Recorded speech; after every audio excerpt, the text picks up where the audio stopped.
Hello and welcome to Car Crash Course World History. I'm Green John, not to be confused with John Green. In this episode, we'll be talking about nuns, monks, and friars. Whose idea was that, Sorensen?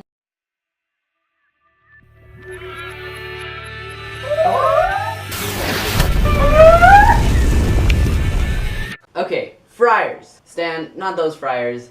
Thank you, Stan. Friars are different than monks because they live according to the counsels of Christ, or the Christian religion. Friars work among the lay people, or people non-ordained members of the church. The mendicant friars were bound by a vow of absolute poverty and dedication to an absent way of life. All friars believed in poverty, chastity, and obedience. They traveled the world to preach as Christ did.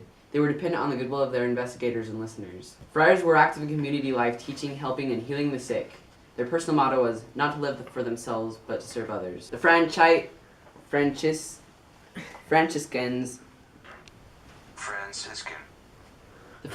are also known as the Friars Minor. Today the Friars Minor is composed of three branches: brown Franciscans, brown friars that seriously look like Jedi, and black friars who look like nuns. There are many friars and they continue their practices today. Now it's time for the open letter, but first is the secret compartment. A sock. Thanks, Stan. Dear sock, we love you. Nunchucks. Stan!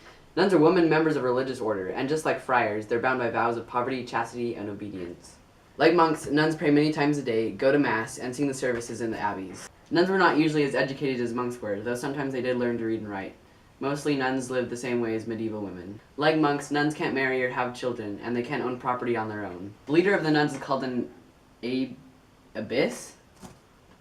The leader of the nuns is called an abbess, and for women who wanted to run something, being an abbess was one way to do that. Being a nun could go either way. It could be like living in prison, or it could be a path to more independence, safety, and security than medieval women had outside the abbey. Monks! Goodness gracious, Stan, get your head out of the clouds! Are you tired of living alone? Do you cry yourself to sleep every night? Have you considered becoming a monk? It's no different. The Greek term monk means living alone, like a hermit.